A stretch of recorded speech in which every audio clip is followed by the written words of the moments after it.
Hi, I'm Jennifer Moore with the Mosby Heritage Area Association, coming to you today from Stoke Farm in Aldie, the home of Mrs. Eleanor Truax Harris, who was the founder of the Aldie Horticultural Society, or Aldie Horty. In 1923, Mrs. Harris founded the Aldie Horty, and immediately their first project was to raise funds to purchase a wooded lot to have a sort of natural component to the college campus of William and Mary.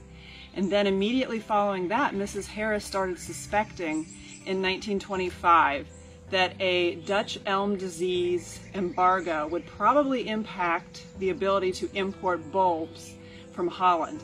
And so she really encouraged her Aldie Horty fellow gardeners to start importing, and she did so herself too, as many bulbs as they could.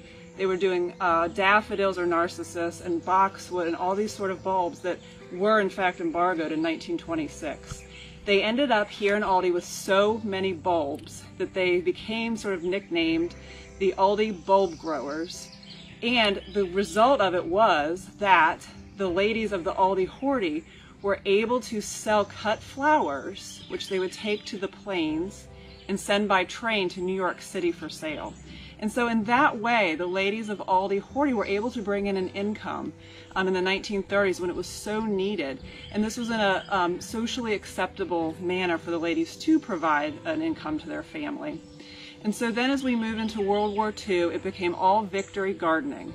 And the Aldie Horty meetings were all about what vegetables to plant and grow that would be most useful to the war effort. They ended up raising funds to purchase chairs for convalescent soldiers at Fort Belvoir. They collected up enough materials to create Christmas baskets for the Red Cross. And they also brought up all the materials needed to start small gardens at Walter Reed Hospital. And then in 1948, a member joined Aldie Horty who is still a member today at 101 years old. And I recently had the pleasure of speaking with her by phone, and she told me that in 1948 she was a school teacher at the Aldie School.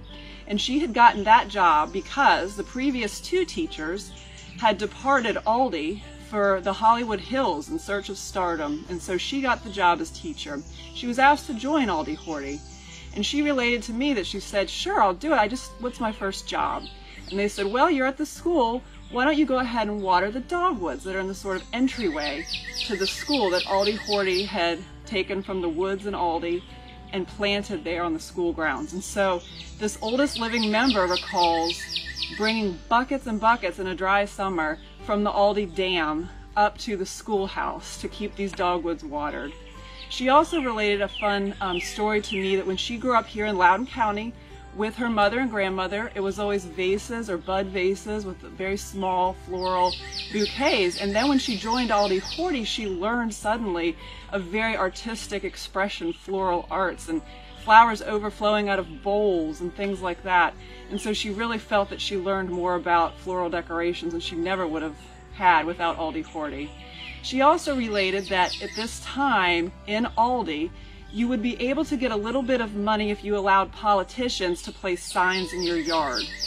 And so the town itself, the village, became so cluttered with signs in people's yards, and there were also boarding houses that had advertisements and all these signs out front. And so Aldie Horty became highly concerned, in particular when a very large billboard was installed at the corner of the Snickersville Turnpike and Route 50, and that was just the straw that broke the camel's back. They thought there was too many signs, and they joined in along with other local garden club chapters to fight the billboards in Loudoun County, and that's a very great legacy that we still enjoy here in Loudoun County today. And one of the members, Mrs. Fairfax of Oakham, was a well-known entity in the General Assembly, constantly visiting to fight the billboards in Loudoun County.